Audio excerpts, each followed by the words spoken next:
Welcome to Below the Belt. Welcome. And we're having a late start here. And we're going to find something to blame. So we're going to blame the weather. How is the weather where you guys are? Guys, in this country, when it rains, it slows down everything by at least half hour. You got to go slower on the roads if you're coming into studio. We would have left so much earlier, but it's raining, guys. It's a big front, as the guys say in meteorology. The Met guys, for a shorter word. It's a huge front. It's a huge movement. And I came down, well, rather took an early run up to Berbice, and it was raining all the way to Berbice and back. And this is Region 5, that is, and I'm certain by now, probably Region 6 as well. So, it's raining cats and dogs, as we say here, proverbially, in Georgetown. Cats and dogs. So, you guys who are at lunch, thanks for allowing us into your lunch break. And if you guys are on the roadways, we rather advise that you guys take it a little slower out there on the roadways. Again, it's really raining here, and we're watching the weather. We don't go by this local weather here in Georgetown at all. Georgetown, Guyana, that is, because whenever these guys say it's gonna be sunny, we get rain. And when they say it's gonna be raining, it's bright sunshine. Might even get a little slow. But that to say, we're watching at weather.com. And they're telling us that this afternoon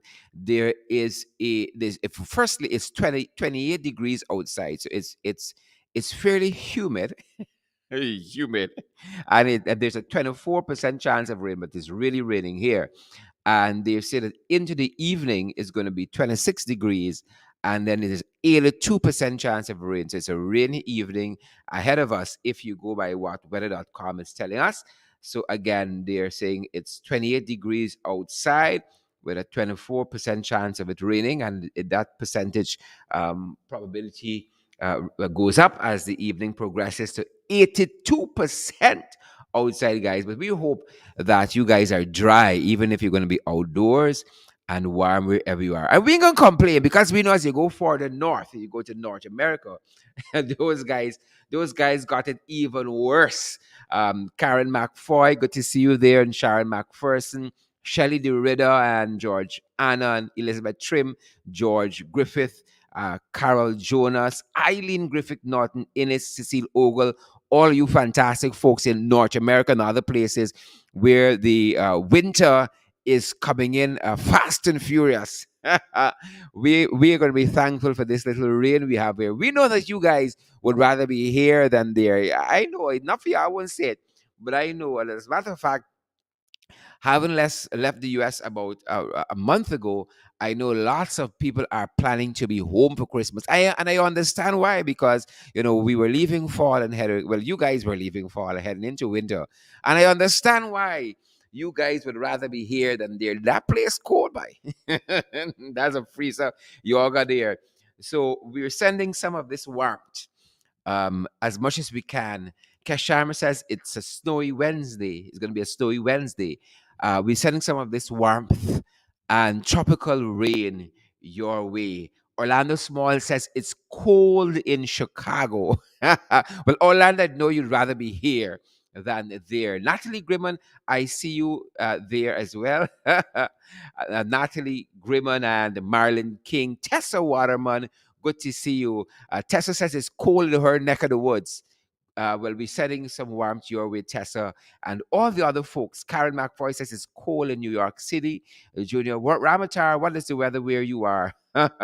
Guys, we know that you guys would trade this weather for anything. Again, it's 28 degrees here with a 26% chance of it raining this afternoon, and that probability percentage goes up as the evening unfolds. Guys, last week, circling back to something we said on our program here last week, wanted to bring some clarity. We were telling you of a market day out on the Square of the Revolution.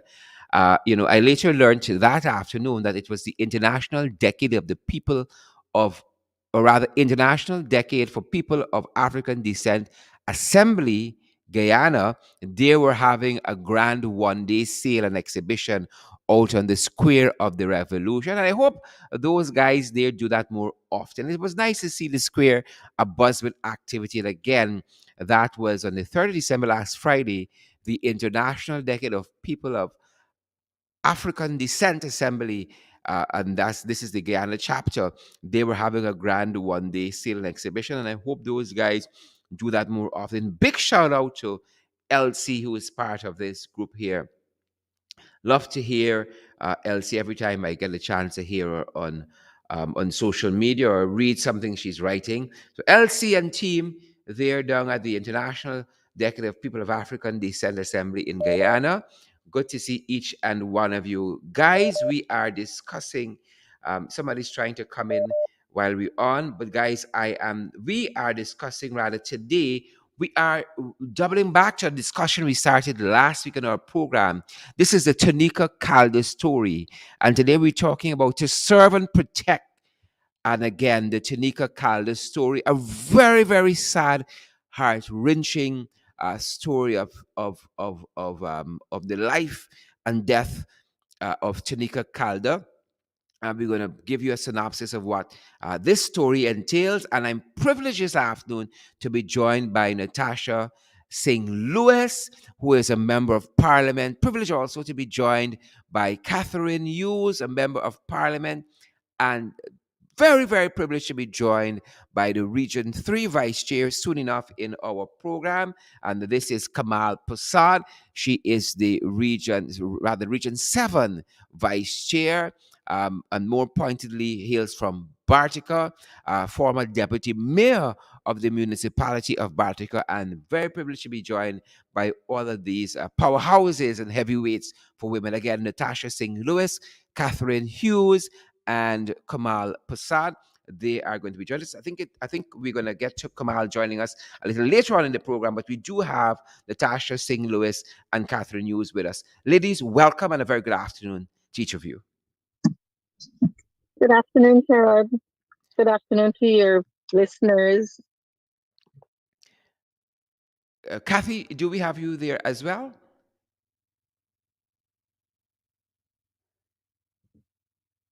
And while we wait for Kathy, and hello? Bird, are you hearing me? Yes, crystal clear. Welcome, Kathy.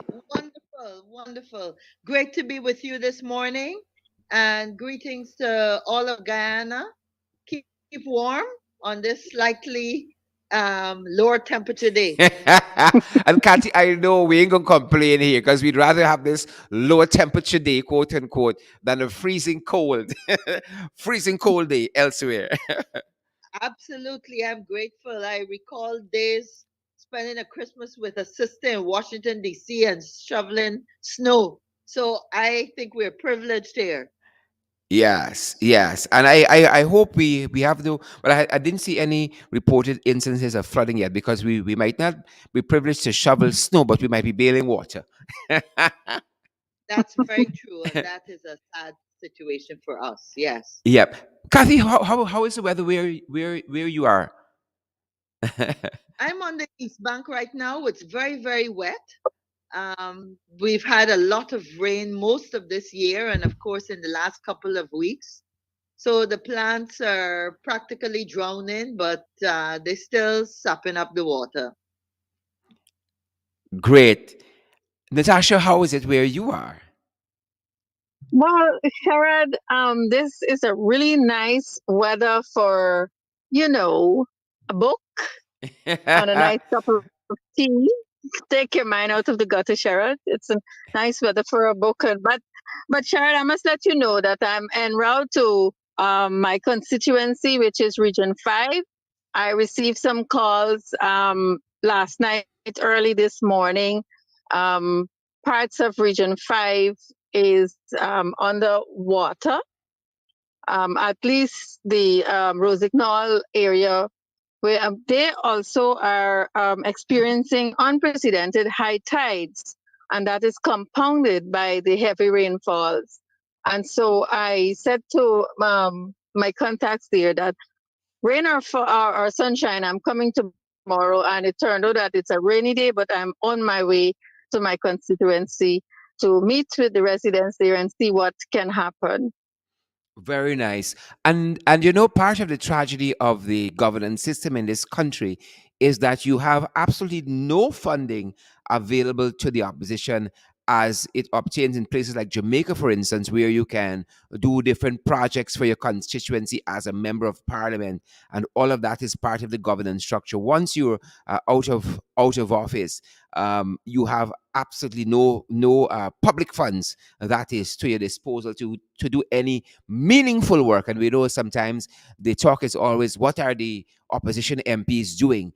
But unless you go into your pocket, nothing will be done. And I Yeah. know that the MP on the opposition side of the house do go into their pockets, and we're able to fundraise, and we have kind folks in the diaspora and elsewhere who pitch in to help to bring meaningful relief to the citizenry locally. Natasha and Kathy.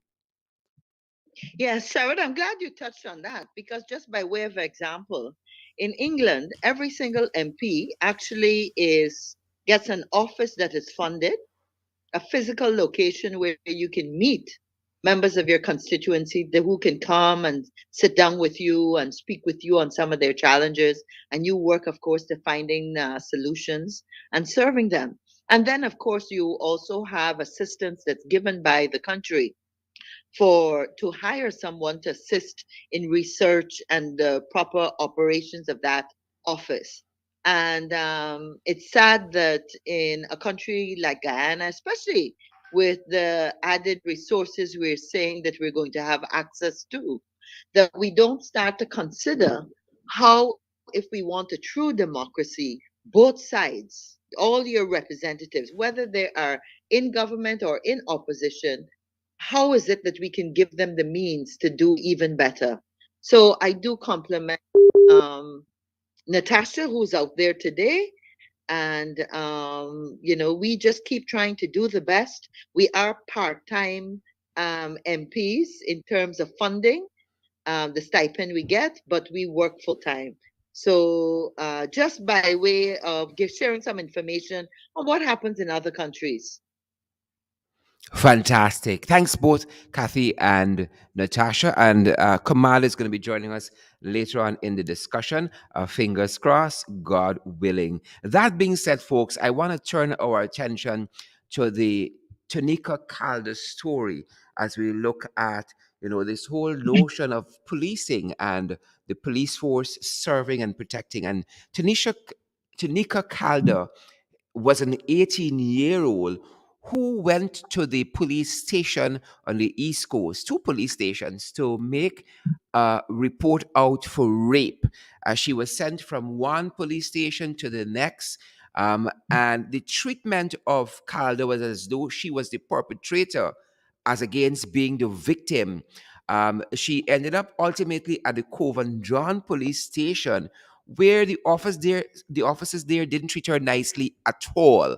Again, treating her more like a perpetrator than a victim, questioning her about her personal sex life, interrogating her. And then from some of the reports we saw in the media, particularly Starbuck News, who has stayed on top of this story, suggesting that she was lying and that she had made up this story, telling her, according to Sabbath News editorial of December 2nd, that if she pursued this matter to the court, she was going to be charged for lying.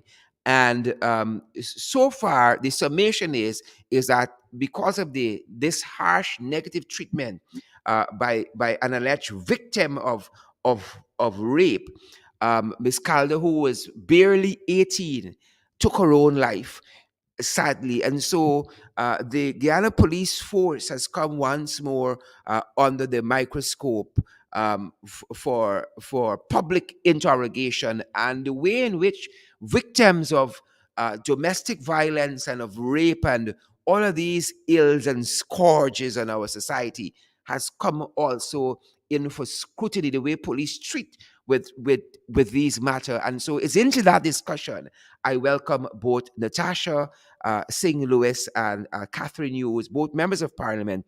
And again, hopefully we're joined by the Region 7 Vice Chairperson, former deputy mayor of Barjika, Kamal Pasal. Ladies, your initial reactions on hearing of this, what Starbuck News call a dastardly and deliberate, acts perpetrated on her by both police and alleged perpetrator of this rape incident. Sharad, let me say from the beginning that it is a very sad situation. The way police handled this particular matter is an insult to all of us national leaders and professionals, especially those who would have worked and dedicated much of their time to seeing the Sexual Offences Act being approved and signed. And that act was further amended. A lot of work I can remember went into the amendment in 2013. Now, Sherrod, the way the police handled the matter is sad. The victim blaming, and I would dare I say beyond listened sad. exactly. I listened, I followed. I initially started following Paul Slow on this matter, and then Starbuck News. Sherrod, what took place at the police station? I believe that we ought to move from this slow pace of investigation to something more tangible for the parents to accept, because they cannot accept that the police is now investigating the 2 or 3 ranks involved. And we will wait another couple of months, and then we will hear what they think. The office responsible for investigation, I can't remember the name. We will hear in a couple of months what they think.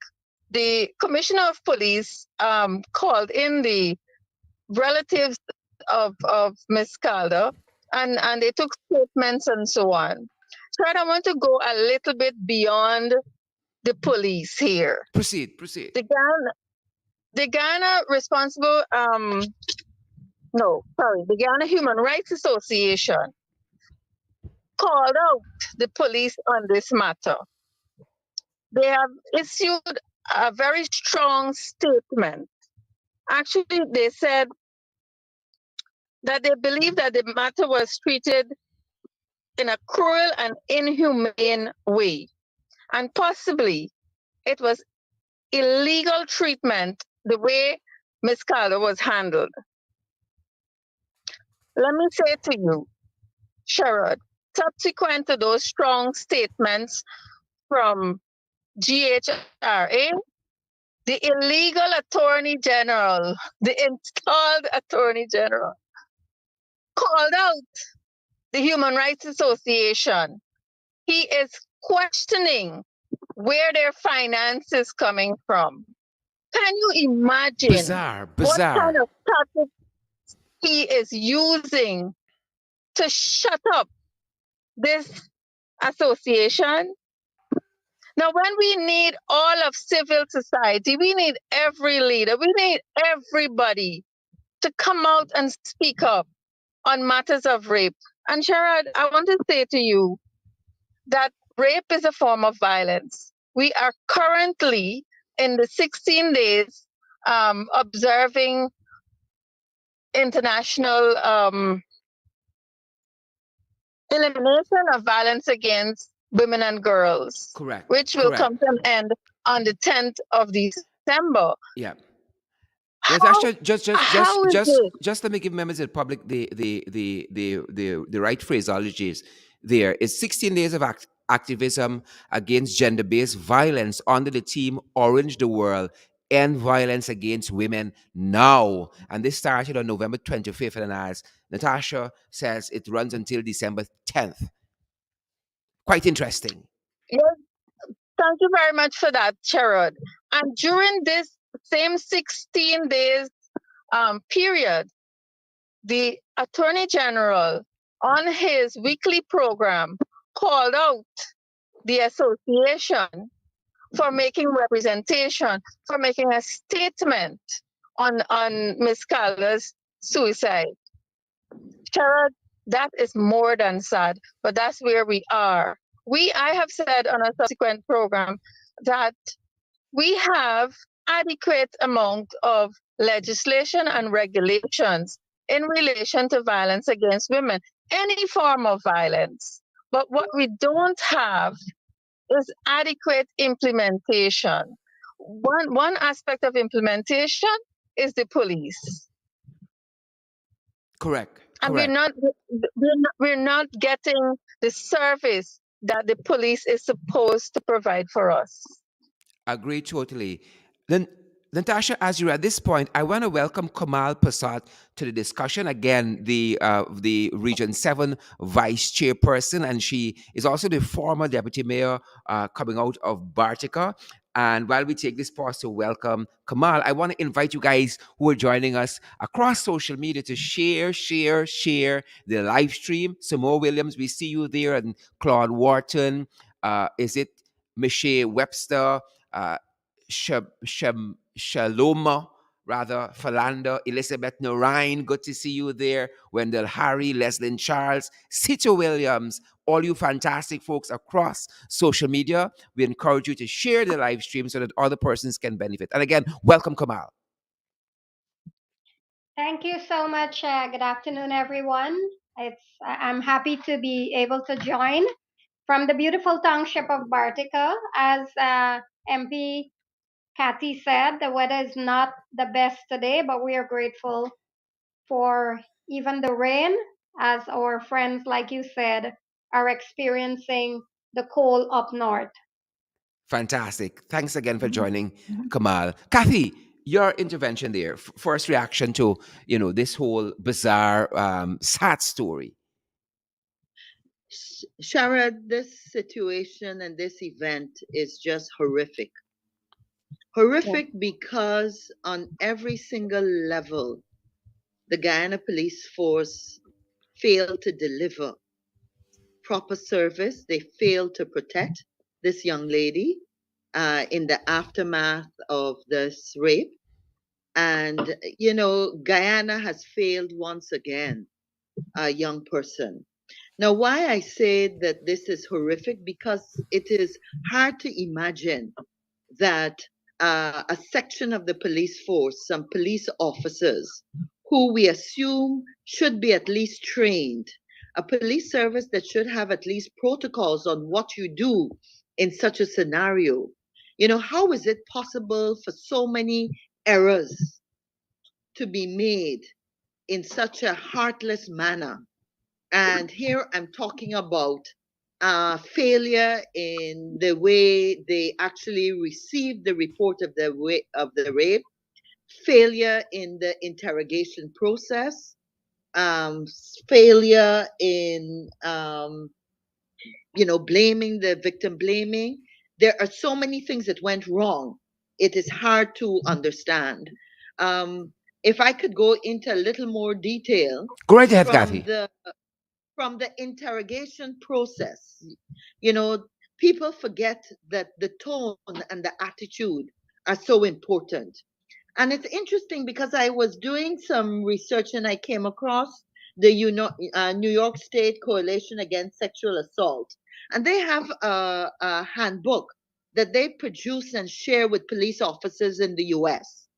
And what do they say? It's interesting that they say that some of the first responding techniques to a person that has experienced any form of sexual violence or gender violence, a few tips that they mentioned, that first of all, your priority is to attend to the victim. Be careful not to stigmatize.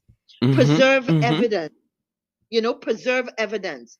We have a situation where, based on all accounts, it is absolutely clear that the police officers had their own impressions, formed their own impressions as to whether um, the situation and how this event unfolded. And it was clear that they went out of their way to ostracize and to exert verbal violence on this young girl, on Tonika, once again. There was no attempt. In fact, they went out of their way to tell her she could come back the next day. So clearly, they were not interested in preserving the evidence, right? The Okay. fact of the stigmatization.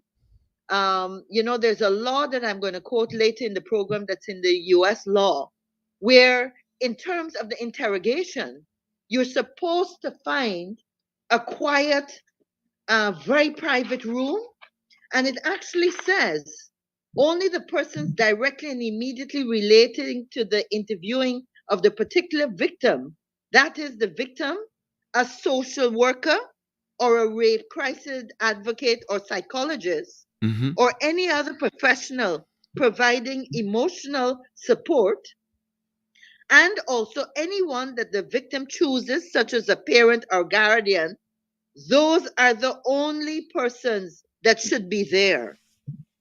For start, also, because it's a gender-based violence, a violent act, she should have had female police officers in that room with her.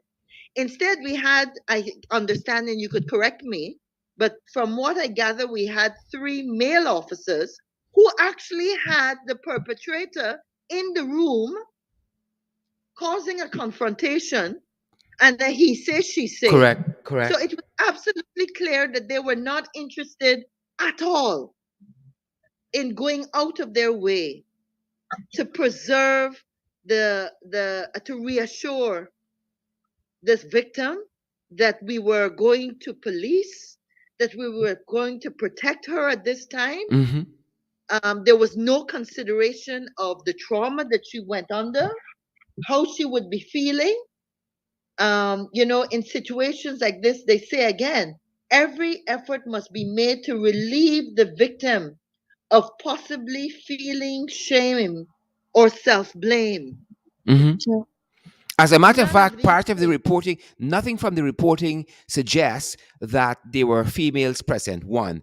And two, the reporting suggests that when Miss Calder, 18 years old, was giving her statement concerning this alleged rape, the alleged assailant was allowed to rebut the statement that she was Yeah. But giving. It's bizarre. but it is absolutely bizarre because for the first, if in the first state, he shouldn't even have been in the room. Correct.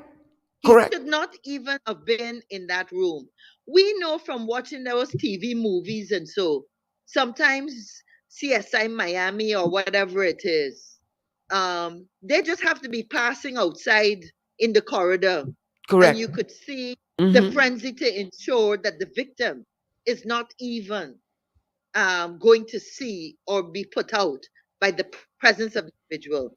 You're actually going to put her in the same room, an 18-year-old, with no consideration of the trauma she's going It through. seems as though She's the worried matter as was to on whether trial she may right have there and then.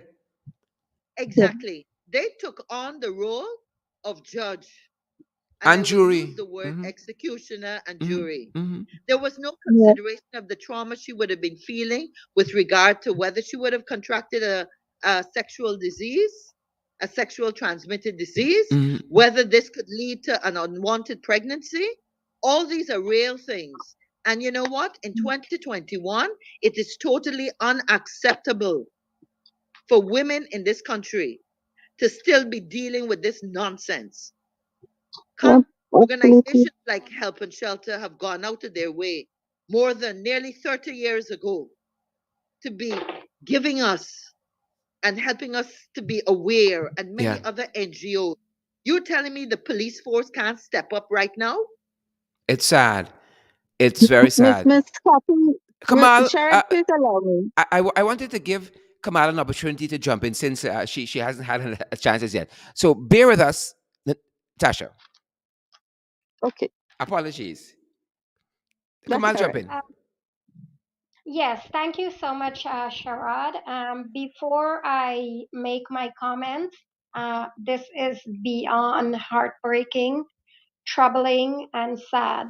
I would like to extend my sincere condolences to the family of this young woman, Tonika Calder, who unfortunately took her own life. I do believe, if from what I've been following and the information that is out there, it's actually factual. the system has failed another young person of this country. When we are to look at sexual offenses and the prevalence of what women face in society, um, it is quite disheartening the system that is already in place, a broken system, I would say, Sharad, that is already in place to fail victims.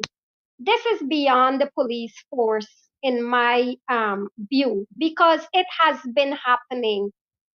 Miss Calder lost her life, but she is a representation, let's say, for all the young women Yep. Yep. um, of Yep. this country. So this is beyond her. And we have been looking at cases time and time again where victims are made out to be the bad guys, and ultimately justice, they're denied justice. So what this brings me to, uh, Sharad, you know, my blood boils when I hear of these Yep. cases, Yep. because I've been in position where I felt like there was no justice for me. So my passion comes from a place of experience, going to law enforcement and being turned away or being treated as though I Yep. had no right to be Yep. there. Now, I do not know the full facts of this case, but I would like to believe that the information that I've so far gathered and heard are to some great extent factual. It comes back to a system in our country where professionalism of a police force, law enforcement, whatever it may be, that already has failed, because listening to the details, having a, a alleged rapist present as a victim is giving a recount, that already Mhm. says where we are, right? Mm-hmm. What is the standard operational procedures Mm-hmm. when we deal with these matters? Mm-hmm. And when we fail victims in this case, what is the accountability? Where is the action or the change moving forward? Because as I see it, we will have many more of this said Tonika Calder, if I have the name correctly, 18 years old young woman who was cut from her prime because she could not deal Yeah. with the trauma like so many other Oh, young Sharon. women Mm. and young people in this country are victims, as a matter of fact, Yeah. because Yeah. young people are victims. There is basically, when I read the article in Stabrook News, and the posture of the words, all I'm saying is that, and I'm quoting, Yeah. all Yeah. I'm saying is that an investigation was done and legal advice sought. Mm-hmm. Now, Sharad, and to the audience, we know that's full stop. Mm-hmm. That's where it stops. Mm-hmm. Basically, we are saying to everyone out there who may face such trauma that there is no action, there is no Mm-hmm. accountability, Mm-hmm.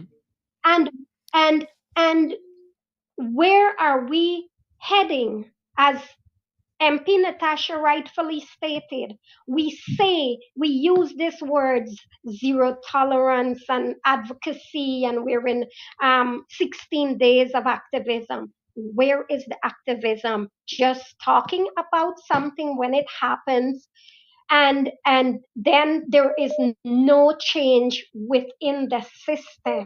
So MPs, I know I'm talking with the audience, and there are three MPs here. What is the way forward? You know, the family of this young woman grieves like so many other families. We're in 16 days of activism. What happened to the nurse in Linden was that was found in a shallow grave? If she was a nurse or a teacher, I might be a little off. But there were also a nurse in Madia that was allegedly murdered. These women are just At the time of the crime, the incident, they're talked about and then it's forgotten. And nothing is being done to change the system. It is Mhm. quite unfortunate. And you know what it does? It other victims, it deprives them of even wanting to To seek come justice. forward.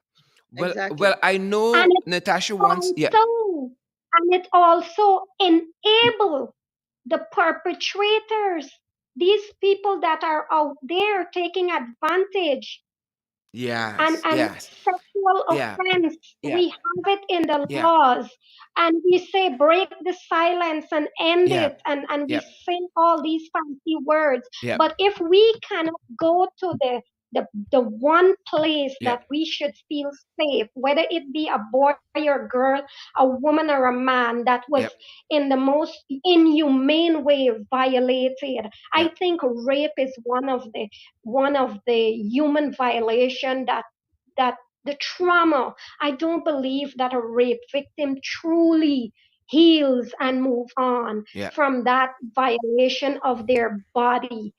And it is so unfortunate when it ended up from rape to yeah. suicide because this young woman felt like the system had already failed her, And it like did. there was no justice and there was no mental support in place to keep her safe.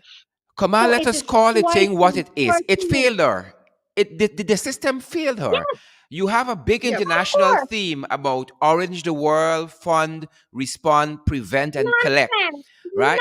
Nonsense. You have a Waste of government, time. and in the midst of 16 days of activism, you have a sitting minister, installed as he is, an attorney general, no less, who comes out and attack an organization that is speaking out, Well, I must speaking out. say that is quite something. I hope the international community is paying attention because at least if the human rights spoken out about this particular incident, they should be applauded because there are so many incidents. There is so much that is happening in this country where we need as many voices as possible. And when Correct. they Hmm. do come on board, it seems as though they're being attacked, and that says something to anybody with common sense. Anybody, what is your posture towards justice? And that is the Guyana that we have to continue to expose and fight for a better systems that protects its citizens Yeah. from Yeah. whatever injustices it may be. Well said, Kamal.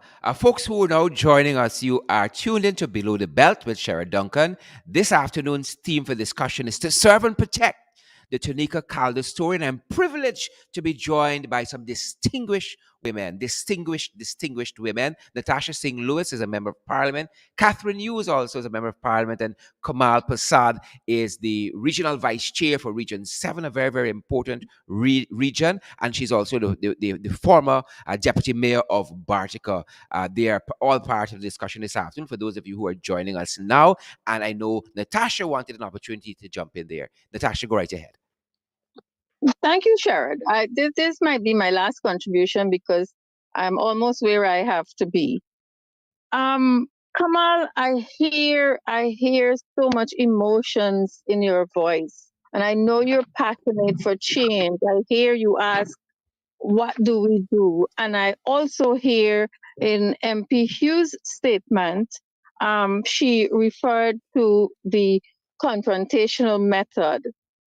In my research, and I have been following this matter closely, I was appalled when I saw a response from a senior officer who was who was called to ask about what happened and especially the method used. He related that throughout the years it is protocol for the ranks to use the confrontational method when dealing with such cases. I do believe that, as Ms. Hughes says, in the 21st century, we absolutely need to review that protocol. in relation to violence against women and girls. Yep. I do believe we need to look at that. I Because there was cannot one sit time we used to think here. the world was flat too, but we call it progress. We used to think the world was flat. So not to make light of it, I, but I I cannot mean, sit, I cannot sit here and accept what the police says just because it is the police force and they said that is their protocol. So what? Let's sit and review the protocol. It's not working. This young lady's matter has proven to us and many other that the confrontational matter method is not working for us. Aren't we going to adapt? Aren't we going to change? Aren't we going to improve the police service? Sharon, I want to ask a question though before I go. go right ahead, Natasha. On, on the stewardship of Honorable Kemraj Ramjatan, I know a lot of training was done for the servicemen and women in the Guyana Police Force. What happened? I am sure those police on the East Coast would have benefited. Under Yep. the Citizen Security Program, I know the police force had training done. Under the Social Protection Ministry, I know training was done, particularly in this area of gender based violence. Yep. As a matter of fact, Natasha, just last month, and Kati and Kamal, I noticed that the police force graduated 30 ranks from the GPF. They had a course called a 4-day training on gender based violence, legal literacy, and access to justice to end gender based violence. And so the question I want to add to the discussion too, Natasha, is whether, any of this is getting through to the ranks there because, and that was a partnership between Marunda Incorporated and the Canadian High Commission, that 4-day training. And just recently, too, I see even the Magistrates Court, and we spoke about this in the ring on Friday. We were saying kudos to the judiciary and Chief Justice Roxanne George Wiltshire and UNICEF because they just launched some domestic violence interview and virtual hearing rooms in 7 courts in Burbis, where you are, Natasha. And so, Yeah. there is work being done, but is the real message filtering through to the folks who need it the most? That is the question that I So, have. so Sharon, Go right I ahead. if I if I can, I want to bring a slightly different perspective. Kathy, just I before know your, that. your, your intervention, if Natasha has to run off, now would be a good time Yes. for us to say our goodbyes to her because I know she's working on the ground today. Yes, Sharon, I absolutely have to go. I was going to message you otherwise. Thank you for having me. This is an interesting conversation. It's a conversation for all of us to have. We must do something to protect our young girls, our women. We absolutely have to do something. And I don't believe with the position that the installed Minister of Legal Affairs has taken to take measures to shut up the Human Rights Association, I don't believe that this is going anywhere. And so, civil society, the members of parliament, we will have to take a strong position on this matter so that change can come about. I thank you for having me. And I am so sorry that I cannot continue and I have to go. Take care, Natasha. Natasha, Thank we're you. very, very grateful for your contribution this afternoon. Thanks for joining us. Thank you, Tangshan. Kathy, I know you were. Thanks, dear. Bye. Thanks again for joining us, Natasha. And just to add a little bit before Kathy jumps in there, I'm seeing again, referring to a Starbucks News article based on what Natasha says, that it says that studies have found that relaxed supervision make boys vulnerable to sexual abuse. I just wanted to add that because I know she stressed on girls are vulnerable, but boys as well. Kathy. Yes, I mean this discussion on a wider scale, we can accept is gender-based violence. Huh? Yeah. This particular horrific case of Tonika is what we are looking at, but generally it applies to any gender-based violence. The point I wanted to make, Sharon, is that I am not convinced that the police, these officers, especially the ones that have not been in the force for quite a few years, don't know, have not been trained. Natasha made reference to the extensive training under Minister Ramjatan. I'm not convinced that on a basic human level, how you interact with another person as a decent human being, you would not know that your approach is unacceptable and probably considered evil. So then that poses the question that these guys, these in the three officers doing this interrogation, then knew what the protocols are. And I want to say that just before we spoke, started this program, I called someone within the police force to ask them, what are the protocols?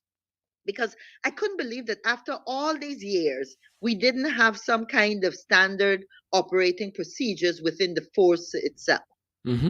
And the first thing that I was told by this very reliable individual at a fairly high level within the police force, first of all, there's never a confrontation. Mm-hmm. Mm-hmm. According to what they're saying, is that their policy would be that there would be no confrontation unless, of course, the victim specifically agrees or asks or requests this confrontation, right?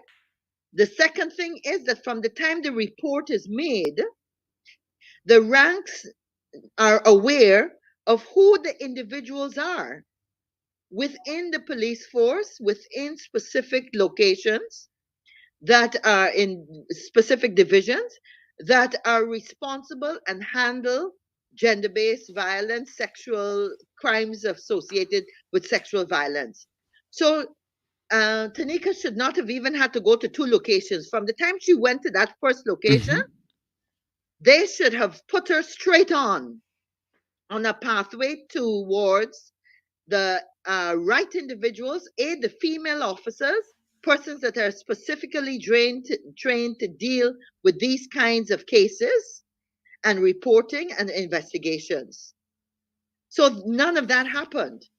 And from what I understand, it is part of the procedure because they are persons that are specially trained, ranks that are specially trained to deal with sexual matters.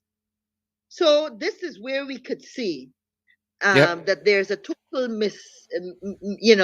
all the errors that have taken place. And furthermore, men, if it's a gender-based a crime, the actual gender is not, the opposite gender is not the gender that investigates. So what I mean by that is that this is a rape case. A woman was raped. Mm-hmm. We expect female officers that can be a little more understanding Mm-hmm. to be dealing with this issue. So if we take as given that the police have these protocols that were not put in place, then let us look at the repercussions of that on the Yep. Yep. statement of the Attorney General and also on the responsibilities the Office of Professional Responsibilities have Yep. to Tamika, to her family, and to all the women in Ghana, and we expect to be able to hear from them. Because it means that the protocols that are already established have not been followed. Mm-hmm. And Mm-hmm. over the years, we say, we know there's been a lot of training. We know these guys should know better. So this had to be a deliberate miscarriage of Yeah. justice perpetrated by these officers. And therefore, they must be culpable. There must be sanctions that they must face, Yep. Justice must be given done, that as the law says. It justice must must be not done. only appear to be done, Justice it must must be be done. done. Right. Right? Now, let's go to the Attorney General. And this is where it is so unfortunate that we have now become an absolutely sick nation. Sick nation. Because the persons that should be setting the examples, that know, that should know better, are the ones that continue to fail us. So the Attorney General had a right to be saying to this nation how upset he is, how pained he is. He should have been apologizing to the family. He should have been Mm-hmm. apologizing to Tonika. He should have been Mhm. asking what the protocols are. He should be checking on what the protocols are. He should have been asking, did any police officer, female police officer, interview her? He should be asking, how come there was a confrontation? Mm-hmm. How come the alleged perpetrator was allowed to be in that room? How Mm-hmm. come the officers would fail to understand that rape is about power? Rape is not about sex, Sherrod. Rape is about power. Somebody that is stronger, putting your force without permission on somebody that is weaker. Right? That's what it's about. Mm-hmm. Yeah. And Yeah. therefore, the police Oh, so officers sad. getting into a discussion about the ladies, about Tamika's private affairs, whether she has a boyfriend, if she had sex, when she had sex, all of that. That has nothing to do with the fact that she was Mm-hmm. raped. And she has put into the domain of the police force a report that she has been raped. None of those questions or issues are, are needed to be discussed or raised there, Mm-hmm. especially in front of the perpetrator and especially in front of her parents or whoever else. Yeah. This is not you're not charging her. You're not questioning her morals. You can't bring your warped personal opinion of what you think took place. You are there to be objective. Your bias has to be protecting the victim and let the courts do whatever else. They should have Yeah. been bending over backwards. Yeah. The attitude and conduct of the interviewing officers is key to ensuring that you gain the victim's trust Yep. and cooperation. You Kathy, I tell us agree to with you on all speak up. points. Kathy, I agree with you on all points. Folks, take the opportunity to share the live stream because we need to educate our people, and hopefully some police officers will be listening in also and do differently. And if you all know some police officers, you should tag them. Folks, you should tag them. Kamal, what are your Sharon, thoughts? I would listening to Kathy quite in agreement. I agree fully Hearing her too. speak of the Attorney General's posture towards it. I know she used the word rights. It was he had a right, but he has, in my view, also a great responsibility because yeah, that is why he is in that position. And when we have persons to the hierarchy taking such stance, what does it say to those below? How can we hold people accountable and how are we moving forward? So basically, we continue to see a breakdown in law, order, and the way justice is being served. Hmm. And it's quite disheartening to any victim, whether it be an 18-year-old. Tanika was just 18, just became an adult, just started her life. And like Kathy has said, to bring her personal life into the domain, that is something that a lot of it happens across the board, Shara. This is what happens when someone, whether it be a young male, or old male, female, goes to make a report.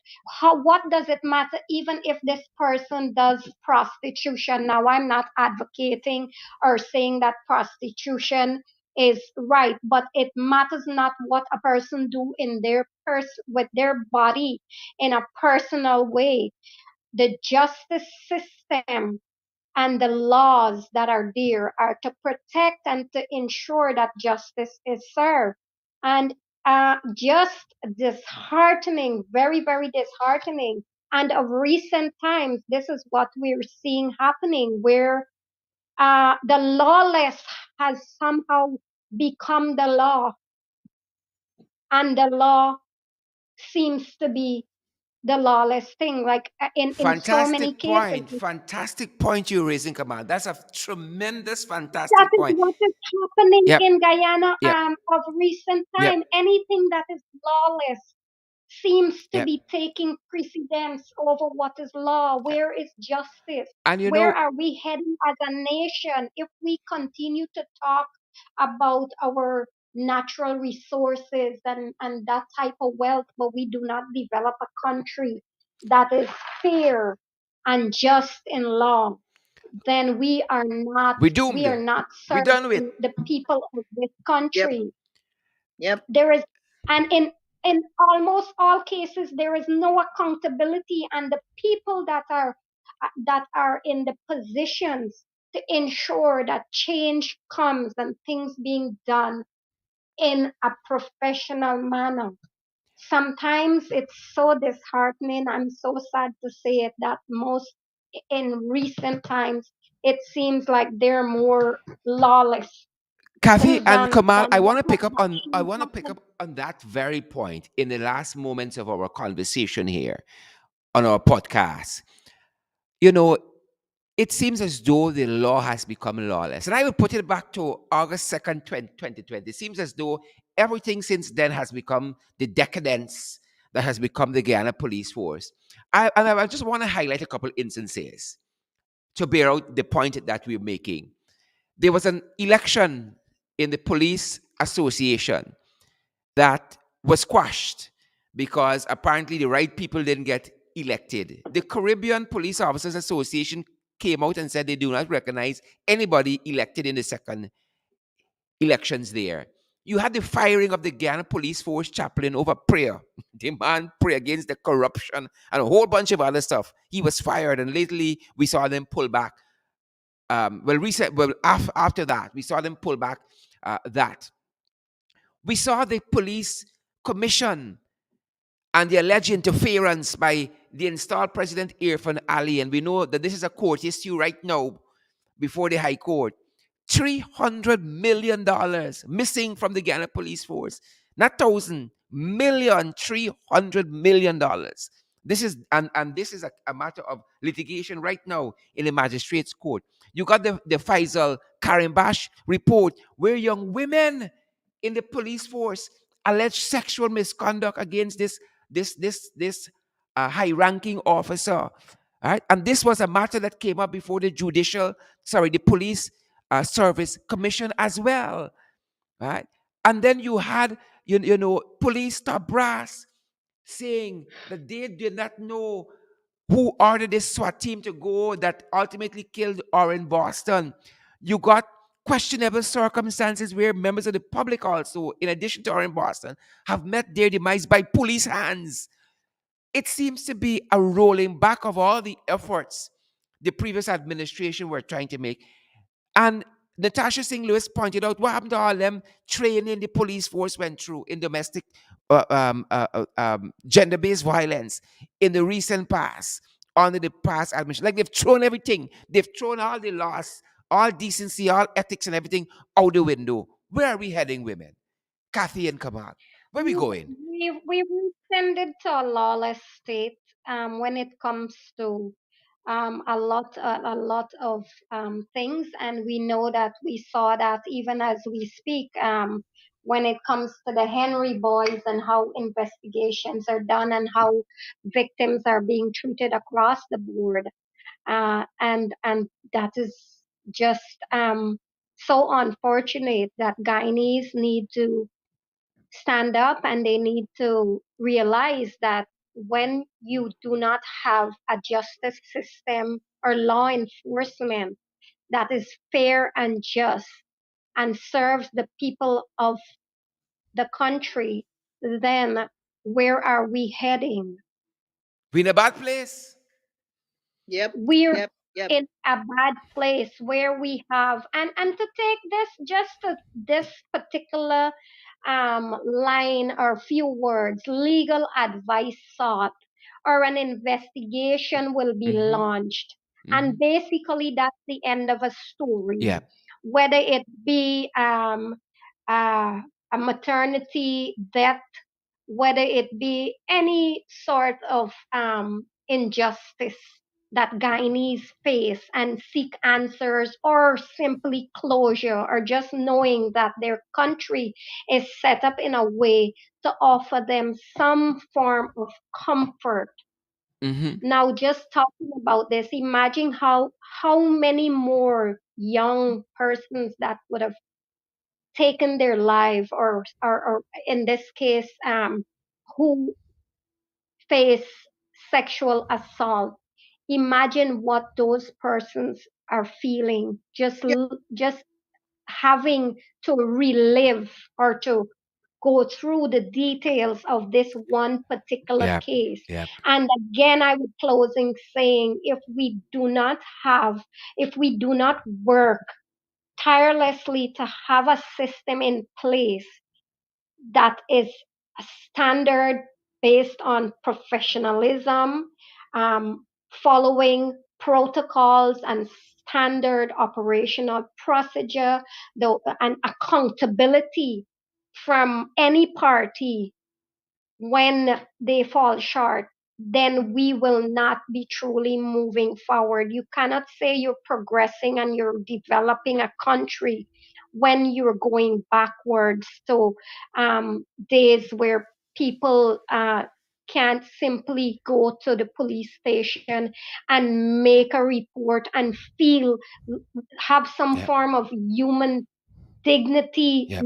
installed in them by just being treated in the Yep. manner that they deserve to be treated in. That is the first thing. And like I mentioned at first, I can talk on these issues because I've Yep. experienced Yep. some of it. So I don't speak from a place of here and say, now I'm not saying that in this particular case or other cases I know.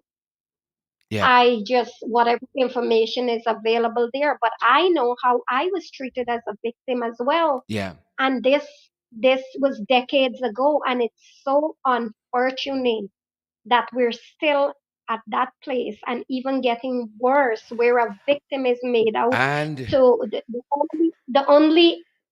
the only comfort is ending her life. yeah. Imagine the trauma, imagine the depth of her despair and her hurt, that she felt she had no other way to end her pain. And that is where suicide came in, Yeah. just wanting to escape from this trauma. And And this Kamal, is you where said a it. system failed. Kamal, you put it so eloquently when you said it is getting worse. Because another discussion we have to have is, imagine going to a police station to make an ordinary, innocuous report as a woman and being raped at the station. So it is yep, getting worse. and that has Imagine happened. being That raped has by police at the station. Again, And again, this if no one transpired is at held Turkine police station, accountable. and at a police station I'm being made to understand in the interior. So it's getting worse.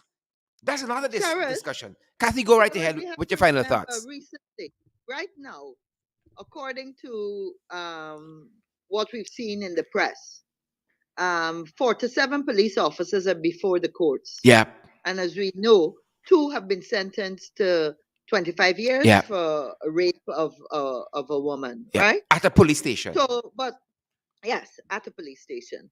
So that's why we gotta be, we could talk and talk and talk, but sometimes we don't like to call a spade, right? And by that, what I want to say is that one side of the fence is saying you must speak out, but really, at the highest levels of government in this country and within the police force, they are telling us to shut up. They're telling us to shut up. They're telling women, don't bother to come and report nothing because we ain't gonna treat you good. As far as we concerned, you must see us fit. Mm-hmm. Same backward views, Mm-hmm. right? You Mm-hmm. may have excellent legislation, but we're doing absolutely nothing about it. When you have one of the highest ranking members of government whose approach is to call out an organization that is saying we need to do something about it, we need to fix this problem. what is Mr. Nandalal going to do? Is he going to call out every single Yeah. organization or individual on social media or anywhere that says that this is unacceptable? Yeah. Because what he said is his focus is on shutting those people up, shutting the voices that say, guys, this thing ain't working. We need to Yeah. fix it.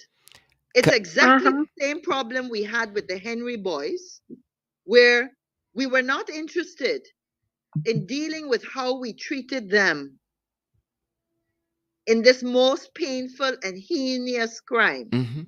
But we were more concerned on who said what or who shouldn't say anything. Correct. And we were Correct. not willing to even investigate. All of this shows in all of these crimes, including the man who was shot in his bed the other day, Or in Boston. Yeah. or in Boston. Nobody, the Yeah. police force is not interested in Yeah. investigating. You know. Not interested in You know. investigating. As the And Trinidadians say, as we it, have enough evidence, Sherrod, and you went through all the other occasions yeah. and incidences. And what they've consistently shown to this country is that we ain't interested in investigating. And I will Decadence and say, decay. how come in the coalition time, the one thing everybody used to say, well, thank God, after 2 or 3 weeks, we had a proper investigation and we knew what took place. You can't get a proper investigation when you don't tell the young lady to go to the doctor's office to be Right examined. away. That you can't Go find the tomorrow. man for two or Mm-hmm. 3 days. Mm-hmm. So that clearly means that they didn't investigate any evidence in the car. Mm-hmm. Decadence and All of that is decay. totally, and nobody in a higher position has said, you know what, we apologize because this is not acceptable. Yeah. But Sharon, everybody can else must shut up their mouth. So the people they're gonna come for next gonna be Kamal. Let's watch. The Attorney General is going to have something to say about Kamal. They will have something to say about myself. They always got something to say about you, Sherrod. But I want the people listening to know that they took on this job and they must deliver then. And Correct. so it's not about us and what we're saying or any organization. It's about what you're going to do to fix the police force that you're now in charge of. Correct. Correct. Fix Fix it. system, Fix it. correct? Yes. Sharad, before you close, I recall the quite the outrage over the issue with the Wild Hog song from various groups and so forth. Well, Kamal, it is apparent While I that you are personally peeping do not my notes. agree with while I do not agree with um, referring to my women folk as any degrading name. That's my personal stance. A lot of voices were added to the issue over a song. Where is the outrage when people are actually suffering and losing their lives? Where it matters, where it's not just petty, thin skin stuff. Where Yeah. are these women groups? Where are these organizations that came forth? This is the time, these are the issues, and I would like to state um, with what MP Cathy stated.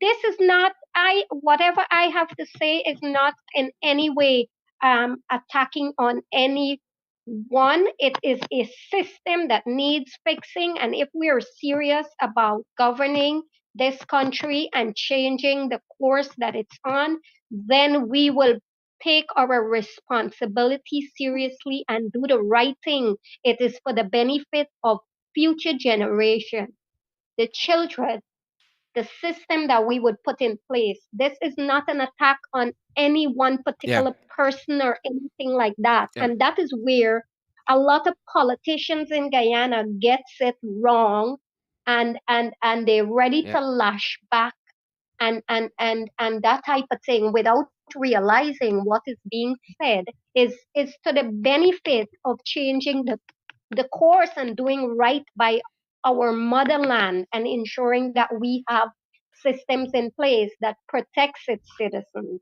despite it has nothing to do with race, religion, political affiliation. It is governance. It is what Correct. should be done. Correct. But Kamal, Sharad, yeah. Sharad, Sharad, Go right ahead, the Kathy. other side, I agree fully with Kamal. Other side of the coin is that in a democracy, there's something called freedom of speech. Definitely. And therefore, every single person, whether you're an organization, a civil society member, an ordinary market vendor, or whoever, it don't matter who you are. Once you're a human being living in a country and you claim that we live in a democracy, which we all promote living in a democracy, then guess what? We have a right to speak. Yeah. And Correct. nobody has a right to shut us up. Fantastic point. Hmm. Ladies, we're going to let that be the last word. Catherine Hughes, a member of parliament, Kamal Prasad, the vice chair of Region 7, and the former able deputy mayor of the township of Bartica, the municipality of Bartica. We were also joined by member of parliament Natasha Singh Lewis. Ladies, we are privileged to have had you below the belt. Uh, well, we way over, well, not way over, but we over our lunch break period. But nonetheless, tremendous insight from each and every one of you. And I'm thankful for your hard work out there as members of parliament and as regional officials as well in the instance of Kamal. Thanks for being on with us today. Thank Thank you. you. Thank you for having me, Sherrod, and happy birthday to MP Amanza. Yes. I was And coming take around to care. that. Huh? Thank you, ladies. Thank Happy you. birthday, my dear friend Amanza. Have a terrific, terrific day. I send you love and blessings. I second that. Awesome. Awesome. Awesome. Thank you, ladies. Thank you. Thank you, Bye. Sherrod. Again, we were privileged to have MPs Natasha Singh Lewis and Catherine Hughes, and Regional Councillor, Regional Vice Chair for Region 7, Kamal Prasad, with us as well. And thank you, all you fantastic folks. I'm going to give a shout out to a couple folks before we go. And let us start with MP Amanza Walton Desir, who's celebrating, I think, her 21st birthday today. Happy birthday, Amanza. And, before I close off this discussion on this issue of to serve and protect the Tonika Calder story, Kamal raised an interesting point at the end there. And in my own defense, I want to say that when that chorus or that jingle came out of the Wild Hog, I neither wrote it, produced the lyrics, nor the music for it, composed the music. That originated out of the teachers' protest that was happening at the time. And like in the spirit of sharing information with the Guyanese public, as we do here, that was shared on my page. But besides that, several organizations, as Kamal said, spoke out on that matter. And I want to call them. You had this We Can organization. This is a women empowering communities and neighborhood. It's about 2 weeks now we're grappling with the Tonika Calder story. I have not seen a single line, much more a word from them in the press on the Tonika Calder story. We Can. This is women empowering communities and neighborhood. We had also Reverend Pat Sheraton Bisnot, who claims, and this was rebutted, that she represents the Guyana Presbyterian Church as CEO for the Caribbean Family Planning Affiliation as well. Reverend Pat Sheraton Bisnot. I have not heard from her. This nation has not heard from her. For instance, on this Tonika Calder issue, a billion times more serious than Priya Malik Chan, installed Minister of Education, being called a wild hog by the protesting teachers. The PPP, Women's Progressive Organization, they've been silent on 99.9999% of women issues in this country. The PPP's Women Progressive Organization, but they spoke in Priya's defense. Where are they on Tonika Calder's, on this issue that concerns her and that led to her untimely demise? Vindhya Prasad, the very installed minister of Human Services and Social Security, she spoke in Priya's defense for being merely called by the teachers, the protesting teachers, a wild hog. Huh? Vindia has not said a word about the Tonika Calder story. Gail Shearer spoke in Priya Manichan's defense. Mark Phillips spoke in Priya Manichan's defense. We're going into 3 weeks. None of these persons or organizations that came to Priya's defense, teachers calling her a wild hog, in the heat of protest, all of them had public statements. Tonika Calder received the harshest, most brutal, inhumane, sadistic uh, treatment by the hands of police in this country just because she went to make a report that she was raped, ultimately taking her own life. And where are all these people and organizations? Where is government there? Where the PPP there on the Tanika Calder story? We wait. While they await legal opinions. Well, we know what that means in this country. Folks, I want to thank you again for joining Below the Belt today. Take the opportunity to share the live stream as you're here with us. Share the podcast as you're here with us. Savannah Page, good to see you out there. Sherry-Ann Van Rossum, good to see you out there as well. Cherry Baskin Grenage, we see you there, Sherry. We see you there. Wendy Fraser, we see you as well. Patricia Gravesandi Goodman, we are privileged to have you with us. Adam Prasad, we see you as well. Patricia Gravesandi, good to see you there. Lots of comment. Candy Naleen, Inderjeet, great to have all you fantastic folks joining us. A little bit over program time, but nonetheless, we are grateful to be here. This now our 6th episode on the 6th day of December. It's a fantastic Monday outside. A little rain, but we're going to forgive that in the larger scope of things that happens elsewhere in terms of the weather. Claire Alexis, Charmley Richmond, we see you as well. Roger Norris and Carol Hudson, good to see all of you great folks. Progressive Prasad, good to see you guys. Thanks for joining us. And guys, we encourage you to partner with us so that programs like this and In the Ring can go forward. This is an affiliate of the In the Ring program. We're privileged to have all of you guys. You know that we are available for your contributions, for your donations, from you, our friends, and our listeners. We have the Cash App platform available. It is the $ in the ring 592. That's our Cash App handle. We're available at PayPal. It's in the ring 592 at gmail.com. That is our official PayPal email, in the ring 592 at gmail.com. Guys, at MMG, we're available at well. It's 627-6963, 627-6963. And the MMG, for those of you who are in the diaspora, that is like we local Cash App. And then we are also available on the Western Union and MoneyGram platform. We ain't got no problems with them, as we always say, guys. We can be had through the MoneyGram and Western Union platforms as well. You have any queries, you have any photographs, you have any videos that need to be shared publicly, guys, send us on that very MMG number 627-6963. It's a privilege having all of you in the Ring affiliate program Below the Belt today. See you guys later on in the evening at 8 for In the Ring. Until that time, guys, thanks for joining us Below the Belt. Thanks, Natasha Singh Lewis, Catherine Hughes, and Kamal Prasad for being on our program today in this, what we were discussing, to serve and protect the Tonika Calder story. Thanks for joining us, guys. Stay safe, stay warm, and stay dry wherever you are. Thanks for joining us. Stay safe.